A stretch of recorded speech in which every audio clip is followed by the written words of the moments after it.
বন্ধুরা, আপনি কি জানেন এই পৃথিবীতে এমন এক ধর্ম আছে যেখানে শয়তানকে নায়ক মনে করা হয়। শুধু তাই নয়, এই ধর্মের অনুসারীরা শয়তানের মন্দির বানিয়ে তার পূজা করে। আশ্চর্যের বিষয় হলো, এই ধর্মটি কোনো প্রাচীন সভ্যতার অংশ নয়, বরং মাত্র কয়েক বছর আগেই প্রতিষ্ঠিত হয়েছে। তাহলে প্রশ্ন হলো, কারা এই ধর্মের অনুসারী, কেন তারা শয়তানকে ভালো মনে করে, এবং সবচেয়ে গুরুত্বপূর্ণ, এই ধর্ম আমাদের সমাজের উপর কী প্রভাব ফেলছে? জানতে চান? তাহলে ভিডিওটি একদম শেষ পর্যন্ত দেখুন। আর যদি চ্যানেলে নতুন হয়ে থাকেন তাহলে অবশ্যই এই চ্যানেলটিকে এক্ষুনি সাবস্ক্রাইব করুন। তো চলুন শুরু করা যাক। বন্ধুরা, আমাদের এই পৃথিবীতে যতগুলো ইব্রাহিমী ধর্ম বা ইব্রাহিমী মাজাব রয়েছে, যেমন ইসলাম, ইহুদি এবং খ্রিস্টান ধর্ম, এই ধর্মগুলোর মধ্যে একটা জিনিস কমন পাওয়া যায়, আর তা হলো তাদের কিতাবে এমন একটা গল্প রয়েছে যা সরাসরি আমাদের পৃথিবীর একদম শুরুর সময়ের সাথে সম্পর্কিত। এটা এমন একটা ঘটনা যা সরাসরি পৃথিবীর প্রথম মানুষ হজরত আদম আলাইহিসসালাম এবং তার স্ত্রী হজরত হাওয়া আলাইহিসসালামের সাথে জড়িত। এই গল্পে বলা হয়েছে, যখন আল্লাহ তাআলা হজরত আদম আলাইহিসসালামকে সৃষ্টি করলেন এবং তার মধ্যে রূহ ফুঁকে দিলেন, তখন সব ফেরেশতাদেরকে তার সামনে সিজদা করার হুকুম দিলেন। সব ফেরেশতায় আল্লাহর হুকুম মেনে হজরত আদম আলাইহিসসালামকে সিজদা করলেন, কিন্তু একমাত্র ইবলিস ছাড়া। ইবলিস বলল, আমি আগুন থেকে তৈরি, আর আদমকে মাটি থেকে তৈরি করা হয়েছে, তাই আমি তার চেয়ে উত্তম, আমি কিভাবে তাকে সিজদা করতে পারি?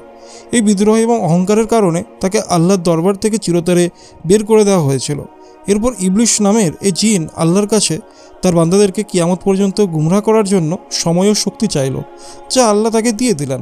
আর তখন থেকেই সে কিয়ামত পর্যন্ত এই কাজে লেগে গেল। একদম শুরুর সময় থেকেই ইবলিস মানুষকে গুমরাহ করা শুরু করেছিল। প্রথমে তো ইবলিস, যাকে আমরা শয়তান নামেও চিনি, সে জান্নাতেই পৃথিবীর প্রথম মানুষ হজরত আদম আলাইহিসসালাম এবং তার স্ত্রী হজরত হাওয়া আলাইহিসসালামকে গুমরাহ করেছিল, যার কারণে তাদেরকে জান্নাত থেকে বের হয়ে আসতে হয়েছিল। এরপর পৃথিবীতে আসার পর শয়তান প্রথমে কাবিলকে তার ভাই হাবিলকে হত্যা করতে উস্কায়। এভাবে সে পৃথিবীতে প্রথম হত্যাকাণ্ড ঘটালো। তখন থেকে আজ পর্যন্ত আমাদের পৃথিবীতে যত গুনাহ হয়েছে বা হচ্ছে বা ভবিষ্যতে হবে, তার সব কিছুর পেছনে কোনো না কোনোভাবে শয়তানের ভূমিকা রয়েছে। আর সম্ভবত এজন্যই আজকের সময় আমাদের পৃথিবীতে যত ধর্ম এবং মাযহাব রয়েছে, সেগুলো যেখানকারই হোক না কেন এবং সেগুলোতে যেই আল্লাহরই ইবাদত করা হোক না কেন, আপনি যদি খেয়াল করেন তাহলে দেখবেন যে সেগুলোতে শয়তানের ধারণা বা কনসেপ্ট অবশ্যই রয়েছে।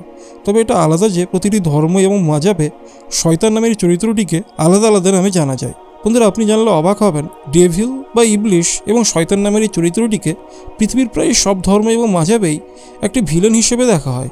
সেই শয়তানের নামেই আমাদের পৃথিবীতে কিছু বছর আগে একটা নতুন ধর্ম শুরু হয়েছে। এই ধর্মকে অনুসরণ করা লোকেরা শুধু শয়তানকে একটা গড এবং হিরোর মর্যাদাই দেয়নি, বরং তারা শয়তানের অনেক মন্দিরও পৃথিবীর বিভিন্ন জায়গায় তৈরি করে ফেলেছে। আমেরিকা থেকে শুরু হওয়া এই ধর্মটি দ্য স্যাটানিক টেম্পল নামে পরিচিত, এবং হতে পারে যে আপনাদের মধ্যে অনেকে এটাকে টিএসটি নামেও চেনেন। মজার বিষয় হলো, এই ধর্মের অনুসারীরা একদিকে যেমন পৃথিবীর বিভিন্ন জায়গায় ডেভিল বা শয়তানের মন্দির তৈরি করেছে, অন্যদিকে তারা এও দাবি করে যে তারা তাদের এই নতুন মাযহাবে কোনো আল্লাহ বা শয়তানে বিশ্বাস করে না, বরং তারা শয়তানকে ভালো এবং উত্তম মনে করে। কারণ শয়তানই ছিল প্রথম সৃষ্টি যে তার ইচ্ছার বিরুদ্ধে বিদ্রোহের পতাকা উড়িয়েছিল, এবং অবশ্যই আমরাও এই মিশনেই কাজ করছি। আপনাদেরকে এটাও জানানো জরুরি, দ্য স্যাটানিক টেম্পল এবং স্যাটানিজম এই দুটি আলাদা জিনিস। স্যাটানিজম নামের এই ধর্মটি ছিল, যাকে চার্চ অফ স্যাটার্ন নামে জানা যায়। তার ভিত্তি 1966 সালে অ্যান্টন লাভেই নামের এক ব্যক্তি রেখেছিলেন, যিনি কালো জাদুতে দক্ষ ছিলেন। কালো জাদুতে দক্ষ এই ব্যক্তির ইচ্ছা ছিল যে এমন একটা ধর্ম তৈরি করা হোক যার মাধ্যমে পৃথিবীর সব সম্পদ এবং ধনদৌলতকে নিজের নিয়ন্ত্রণে আনা যায়। এই উদ্দেশ্যে কাজ করে তিনি প্রথমে একটা শয়তানি মাযহাবের ভিত্তি রেখেছিলেন, এবং এরপর 1969 সালে একটা বইও লিখে ফেলেন, যাকে সাধারণত শয়তানি বাইবেল নামে জানা যায়।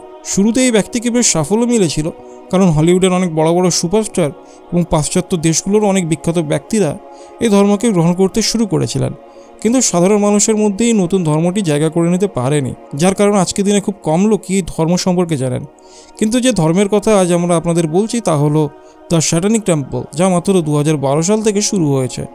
2012 সালে যারা এই শয়তানি মাযহাবের ভিত্তি রেখেছিলেন, তাদের মধ্যে একজন হলেন লুশিয়ান গ্রিভস এবং অন্যজন ম্যালকম জেরি।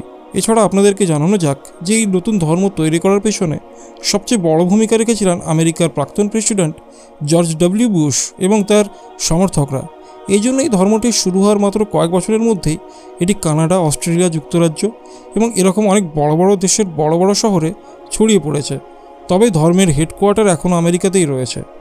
বন্ধুরা, 2012 সালে শুরু হওয়া এই নতুন ধর্মের প্রতীক হলো বাফোমেট নামের একটা ফেরেস্তা, যার চেহারা বেশ অদ্ভুত এবং যার মাথা একটা ছাগলের মতো। ঐতিহাসিক বই থেকে জানা যায় বাফোমেট নামের এই দেবতার পূজা একসময় নাইট টেম্পলার নামের একটা বিখ্যাত গ্রুপ করত। দ্য স্যাটানিক টেম্পল নামের এই নতুন ধর্মে যত নিয়ম তৈরি করা হয়েছে তার সব কিছুতেই মানুষের স্বাধীনতার ওপর বেশি জোর দেওয়া হয়েছে। এই ধর্মের অনুসারীরা মনে করে যে আমাদের এই পৃথিবীতে বিবাহের যে ধারণা রয়েছে, অর্থাৎ দুজন মানুষের মধ্যে বিবাহ করা হয়, এটাকে এখন পুরোপুরি বিলুপ্ত করে দেওয়া উচিত। কারণ আমাদের পৃথিবীতে যেভাবে আরও অনেক পুরনো রীতিনীতি রয়েছে, সেভাবে বিবাহ করাও একটা রীতিনীতি, এবং অনেক পুরনো রীতির মতোই এখন এটাও পৃথিবী থেকে বিলুপ্ত হওয়া উচিত।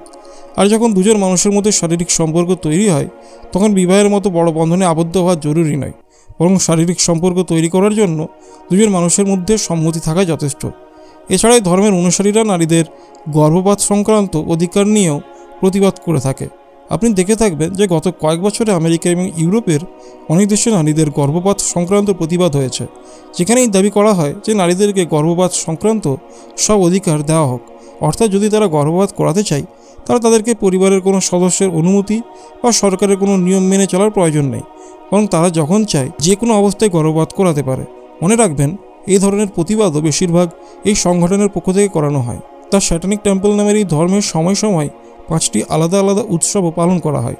এছাড়া আমেরিকার রাজনীতিতেও এই ধর্মের অনুসারীরা তাদের বেশ প্রভাব বিস্তার করেছে। আপনাদের জানালে অবাক হবেন যে আমেরিকায় এই কমিউনিটির লোকেদেরকে, অর্থাৎ এই ধর্মের অনুসারীদেরকে ট্যাক্সে অনেক ছাড় দেওয়া হয়। এছাড়া আমেরিকার প্রশাসনও এই কমিউনিটিকে বাড়তে এবং প্রমোট করতে বড় ভূমিকা রাখে। এই জন্যই কম সময়ের মধ্যে এটা পৃথিবীর একটা বড় অংশে ছড়িয়ে পড়েছে। বন্ধুরা, যদি আমরা ভিডিওটিকে একটু অ্যানালাইসিস করি, তাহলে প্রথম পয়েন্টে আমরা জানব ইব্রাহিমী ধর্মগুলির মিল। ইসলাম, খ্রিস্টান এবং ইহুদি ধর্মে পৃথিবীর সূচনার গল্পের মিল রয়েছে। আদম আলাইহিস সালামকে ফেরেশতারা সিজদা করলেও ইবলিস করেনি। অহংকারের কারণে সে বিতাড়িত হয়। 2 নম্বর হচ্ছে ইবলিসের ভূমিকা। আল্লাহর কাছ থেকে ইবলিস কিয়ামত পর্যন্ত মানুষকে বিভ্রান্ত করার অনুমতি নেয়। জান্নাতে আদম আলাইহিস সালাম এবং হাওয়া আলাইহিস সালামকে ধোঁকা দেয় এবং তাদের পৃথিবীতে নামিয়ে দেওয়া হয়। পৃথিবীতে প্রথম হত্যাকাণ্ডেও ইবলিসের ভূমিকা ছিল, কাবিল হাবিল কাহিনী। এর পরের বর্ণ হচ্ছে শয়তানের ধারণা বিভিন্ন ধর্মে। প্রায় সব ধর্মে শয়তানের ধারণা রয়েছে, তবে বিভিন্ন নামে পরিচিত। কিছু মানুষ শয়তানকে ভিলেন মনে করলেও কেউ কেউ তাকে নায়ক হিসেবেও দেখে। এর পরের পয়েন্ট হচ্ছে স্যাটানিক টেম্পল।